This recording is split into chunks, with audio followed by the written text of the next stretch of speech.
Good evening, শুভ সন্ধ্যা জানাচ্ছি ত্রিপুরার সকল সরকারি চাকরি প্রত্যাশী ভাই বোনদেরকে। আজকের ডেটে ত্রিপুরা সরকার পরিচালিত দুইটি চাকরির মেরিট লিস্ট প্রকাশিত হয়েছে, ফাইনাল মেরিট লিস্ট প্রকাশিত হয়েছে। এখানে যারা যারা চাকরি পেয়েছে, যাদের নাম ফাইনাল মেরিট লিস্টে এসেছে, তাদের সবাইকে কংগ্রেস, অভিনন্দন জানাচ্ছি।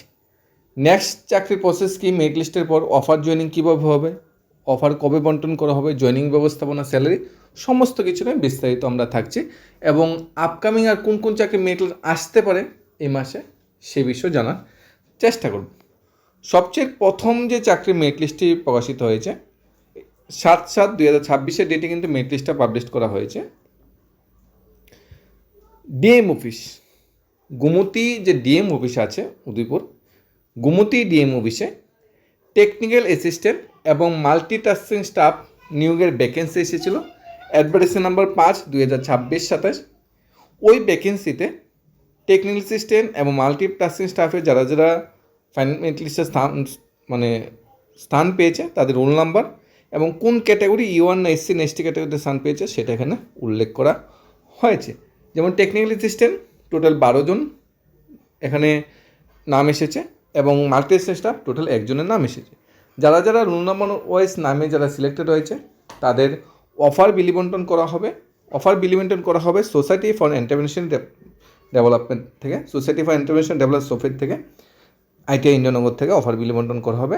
জয়েনিং হবে ডাইরেক্ট গুমতি যে ডিএম অফিস আছে সেই ডিএম অফিসে ডাইরেক্ট জয়েনিং হবে এবং চাকরির মেয়াদে ওই ডিএম অফিসের আন্ডারেই কাজ করতে হবে।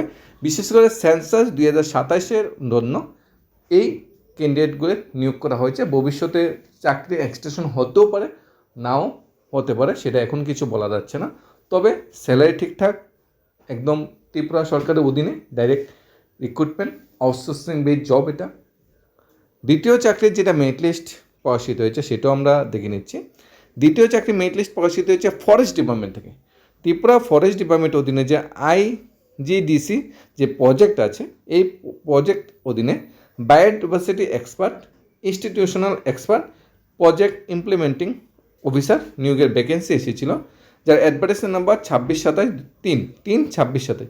ওই অ্যাডভার্টাইজমেন্ট মূলে যারা যারা অ্যাপ্লাই করেছিল তাদের মধ্যে সমস্ত চাকরি প্রসেস কমপ্লিট হওয়ার পরে মেরিট লিস্ট প্রিপেয়ার করা হয়েছে। এখানে ইউআর ক্যাটাগরিতেই 3 জন স্থান পেয়েছে, রোল নাম্বার দিয়ে দেওয়া হয়েছে 3 জন। একজন বায়োডাইভার্সিটি এক্সপার্ট স্থান পেয়েছে PMA, একজন ইনস্টিটিউশনাল এক্সপার্ট PMA, আরেকজন প্রজেক্ট ইমপ্লিমেন্টিং অফিসার PMA, 3 জন স্থান পেয়েছে। সবাইকে কংগ্রেস অভিনন্দন জানাচ্ছি। প্লেস অফ পোস্টিং কিন্তু ত্রিপুরার যে কোনো স্থানে ICDC প্রজেক্ট যেখানে আছে সেই প্রজেক্টের অধীনে কিন্তু ত্রিপুরার যে কোনো স্থানে প্লেস অফ পোস্টিং। ফরেস্ট ডিপার্টমেন্টের অধীনে নিয়োগ, কিন্তু ফরেস্ট ডিপার্টমেন্ট থেকে ডাইরেক্ট চাকরির বিজ্ঞাপনটা বেরোয়নি, বেরিয়েছে সোফের আন্ডারে। গুমতি ডিএম অফিসে নিয়োগ, কিন্তু ডিএম অফিস থেকে ডাইরেক্ট অ্যাডভার্টাইজমেন্ট বেরোয়নি, বেরিয়েছে সোফের থেকে। সোফের থেকে চাকরি অ্যাডভার্টাইজমেন্ট বেরোলে সরকারের একটা সুবিধা কি, সরকারের দায়ভারটা কম থাকে। নিয়োগপত্র সোফের দিয়েছে, স্যালারি সোফের দেবে, সোফের সমস্ত বেনিফিট দেবে। ইন ফিউচার চাকরি রেগুলেশন বা ফরেস্ট ডিপার্টমেন্টে চাকরি পেয়েছি, ফরেস্ট ডিপার্টমেন্টে আমি কেসও করতে পারবো না, কারণ ফরেস্ট ডিপার্টমেন্টে আমাকে নিয়োগপত্র দেয়নি। ফরেস্ট ডিপার্টমেন্টে আমি গিয়ে চাকরি করছি, কিন্তু সোসাইটি ফর এন্টারপ্রেনিউরশিপ ডেভেলপমেন্ট যে সোফেত আমরা নিয়োগপত্র দিয়েছি। যেমন ডিএম অফিসের নামে আমরা ভবিষ্যতে কেস করতে পারবো না চাকরিতে ছাঁটাই বা স্যালারি বৃদ্ধি দিয়ে এটার ব্যাপারে, কারণ গুমতি ডিএম তো আমাকে নিয়োগপত্র দিইনি, নিয়োগপত্র দিয়েছে সোফেত। এইটি হলো সবচেয়ে বড় বেনিফিট। অর্থাৎ ম্যান পাওয়ার সাপ্লাই যেটা বলা হয়, গুমতি ডিস্ট্রিক্ট থেকে সোফেতকে বলা হয়েছে আমার 10 জন লোক লাগবে। সোফেত 10 জন লোক ঠিক করে দিলে অনেকটা, আমরা যদি বর্তমান সময়ে যদি বলি, যদি আমরা বড় একজন কন্ট্রাক্টর, ওনার আন্ডারে লোক প্রয়োজন, আরেকখান থেকে এনে লোক দেওয়া হলো, ইঞ্জিনিয়ার দেওয়া হলো, স্টাফ দেওয়া হলো, এরকম অনেকটা জব, আউটসোর্সিং জব। বাকি যে চাকরি মেরিট লিস্টগুলোর জন্য সবাই যারা ওয়েট করছে, সবার প্রতি একটাই মেসেজ থাকবে, তোমরা যাই করছো, যেই স্টেপই নিচ্ছ, একদম সঠিক স্টেপ। আন্দোলন প্রটেস্ট না হলে অ্যাটলিস্ট স্টেটের মেরিট লিস্ট তো কখনোই প্রকাশ হয়নি। অতীত ঘাটলে এটাই বোঝা যায়, আন্দোলন প্রটেস্ট করার পরে মেরিট লিস্ট প্রকাশিত হয়েছে। তোমরা তোমার মতো চালিয়ে যাও, আশা করছি গভর্নমেন্ট বর্তমানে একটু চাপে আছে, শীঘ্র প্রসেসটা কমপ্লিট করার চিন্তা ভাবনা চলছে। মে মাসেই কমপ্লিট হয়ে যাওয়ার কথা, যেহেতু কেসের ব্যাপার আছে, একটু ডিলেমির ব্যাপার আছে, তাহলে ধরে নিতে পারো আগস্ট মাসের দিকে কমপ্লিট হতে পারে। কারণ আগস্ট মাসের দিকে কিন্তু যারা পাস করেছিল এনওএস বোর্ড থেকে ডিলেট পাস যারা করেছিল তাদের কিন্তু আগস্ট মাসের মধ্যে কিন্তু তাদের কী করতে হবে, তাদের প্রসেসটা কমপ্লিট করতে হবে, তাদের সার্টিফিকেট দিতে হবে। তাহলে টিআরবিটির কাছে আর কোনো গল্প থাকবে না যে মেরিট লিস্ট কীভাবে প্রকাশ করবে কোর্টের কেস বিচারের দিন। তখন টিআরবিটি মেরিট লিস্ট আর বা রেকমেন্ডেড লিস্ট তখন অবশ্যই প্রকাশ করতে হবে।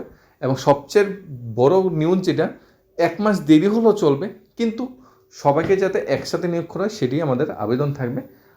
আর অন্যান্য চাকরি মেরিট লিস্ট তেমন কোনো লেটেস্ট কোনো আপডেট নেই, একমাত্র টিআরবিটি মেরিট লিস্ট ফাইনাল স্টেজে আছে। আর বাকি সবগুলো চাকরি প্রসেসে চলছে, সেটা ফায়ার সার্ভিস হোক, জেল পুলিশ হোক, ফরেস্টার হোক, ফরেস্ট গার্ড হোক, স্পেশাল এক্সিকিউটিভ হোক, সমস্ত চাকরি প্রসেসে চলছে, অনগোয়িং আছে।